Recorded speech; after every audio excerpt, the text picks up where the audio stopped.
So two things, and this is absolutely the truth. First is like I'm leading the second biggest city in Canada, and there's a lot of challenges, and you're all there to remind me every time we meet. I'm busy, and this is where my head is at. That's all I do, and I will do it until the end of my mandate.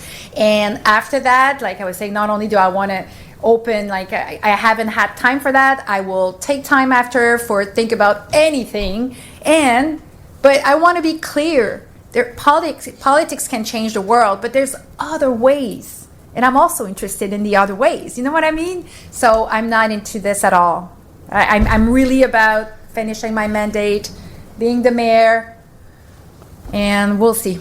Not into this at all. That's the mayor of Montreal, Valérie Plante, responding to a question about whether she'd consider running for the leadership of the NDP. That idea came out on Monday night while the results came in, thanks to our own Tom Mulcair. Let's talk about the NDP and where they go from here. Of course, a disastrous result on Monday night. Their leader, Jagmeet Singh, resigning. Let's talk now to Kim Wright. She's principal and founder of Wright Strategies, has been a member of the NDP since 1990.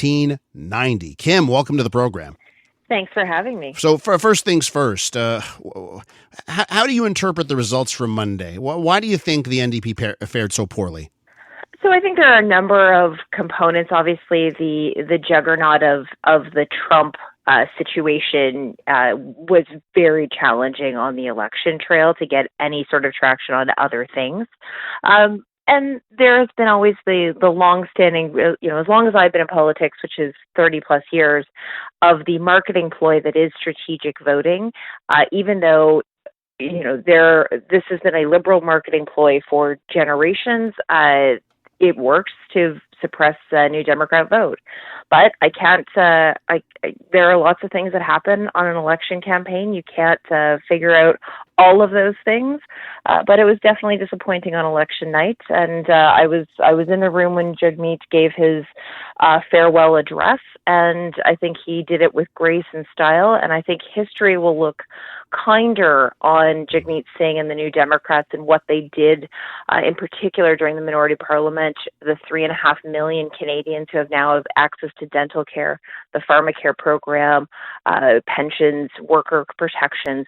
They will look much kinder on Jagmeet's tenure as leader versus some of the other leaders we've had over the years. I think you lead very nicely into what I wanted to ask you next, because as I look at what we went through in that minority government, certainly seems like the NDP made an error by getting too closely attached to the Liberals and supporting them in that supply and confidence deal, so much so that the elector thought, they're the same. Might as well just vote for the Liberals and keep out Pierre Poilievre and the Conservatives. So do you think that was a mistake made by the party, that for the voter, they became too closely attached and the voters just said, okay, I'm going to give my vote to the Liberals if they're so close to each other? Look, I think it's always a good idea to do the right thing for Canadians, and that's what the party has done. That is what they went into the last minority parliament to do. Do I think that there should have been better communications to separate the two? Absolutely. But doing what is right for Canadians is what Canadians sent parliamentarians to do. Mm-hmm. They have now sent back to back minority parliaments, which to me says Canadians aren't ready to give the keys to the castle to any one party. More of the, all right, you knuckleheads, figure out how to get these things right for what we need, not just pontificating. So how should the NDP handle it this time around? Should they be willing to work with Mark Carney and the Liberal minority government? Or, I heard the most pointed critiques from NDP candidates over the course of the election campaign, attacking Mark Carney for his dealings in business, his tax evasion policies, how he dealt with housing in his professional career, how he dealt with healthcare in his professional career. Is there not an opportunity now for the NDP to say enough's enough and create a wedge between Liberal and NDP for the voter? Absolutely, and I think those attacks were quite valid, and they mattered. But they also in that tsunami that is dealing with the mango monster down to the south, it really just wasn't able to punch through. That doesn't mean that they weren't valid criticisms, and one that I expect to see New Democrats continue to push. This is a feisty caucus. As I said, I've been a New Democrat for decades. We can be feisty. We can be as much pointed as anyone else, and we should be. Always keeping in mind what is in the best interest of Canadians, but there is a lot to criticize. The flagrant use of tax havens that Mr. Carney so loves to use. The fact that we still haven't seen what is actually in his portfolio, that will be an interesting test. And there's lots of work to be done in the legislature and also on the ground in those ridings, in those communities. Where can we build up from here? And there are a lot of great things I saw over the course of this election that gives me hope for what the next version of the New Democrats looks like. We're with Kim Wright, principal and founder of Wright Strategies, been a member of the NDP since 1990, and we're talking about the NDP and what they should do next. On that feisty caucus, Kim, one thing that's not lost on me is that Mark Carney told us repeatedly during the campaign that he knows how the world works. And there's talk now that he's going to try and he just needs to peel off 3 members of the NDP out of the 7 to cross the floor, and then he's got a majority government. Those feisty NDP caucus members, is there a worry, a concern that they can be swayed by Mark Carney?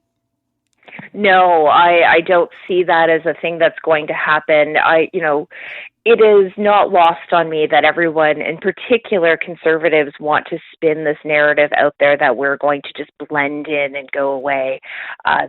That is just not the case. There were interviews yesterday with some NDP MPs who have said absolutely not. We'll figure out ways in which we can make Parliament work, but there is no peeling off. There is no blending of New Democrats. At the end of the day, where New Democrats' greatest concern has been is we have seen promises that continue to be made by Liberals for generations that don't come true unless New Democrats are pushing those issues. Childcare being one of them, which Mr. Chrétien had promised in the early 90s, and those kids had kids, and those kids had kids, and some of those kids had kids, and we still didn't have daycare in most of the rest of Canada that people could access. So I can't see a scenario where that's going to be the case. Just curious on your comment about the Conservatives, because in my mind, the Conservatives want a very strong NDP. The Conservatives want you back at 20% as quickly as possible, in my mind, right? But I'd love to know your thoughts on that, on how a resurgent NDP, how it would affect the political dynamic. Well, it always does impact the political dynamic, and the Conservatives have, there are a lot of blue versus orange ridings across this country. You look in southwestern Ontario, that Kitchener-Waterloo to Windsor corridor, northern Ontario, those are places that have continued to be over the last decade blue versus orange battlegrounds, British Columbia as well. And when the New Democrats aren't as high up, well, we saw lots of blue seats happening. Those are not places where Liberals are in play, no matter what the strategic voting message was. So the Conservatives would actually like, in most places, for New Democrats to go away, and I can tell you, we're not going anywhere. So, and on that, to wrap up here, who would be maybe you got a name, or you just have an idea of what type of person should be the next leader of the NDP? What should the NDP be looking for in its next leader? So I think there's a lot of great candidates being bantied about. I'm not going to pick one at the moment, but there are great people in caucus. There are some other names outside of caucus, but I'm looking for some passion, compassion, and some swagger. And, politics is sorely missing some swagger these days. So that's what I'm looking for. Those who want to do the job. It's not enough just to say, oh, I'd like to be a leader or I like to be on TV. There's a lot of hard work that comes with being the leader of a political party. Lots of small communities, large communities, lots of travel. But there also has to be that energetic swagger, and that's what I'm going to be looking for. Kim, I've got to run. You were great. Thanks so much. Thanks so much for having me. Have a great day. Kim Wright, principal and founder of Wright Strategies, and has been an NDPer since 1990.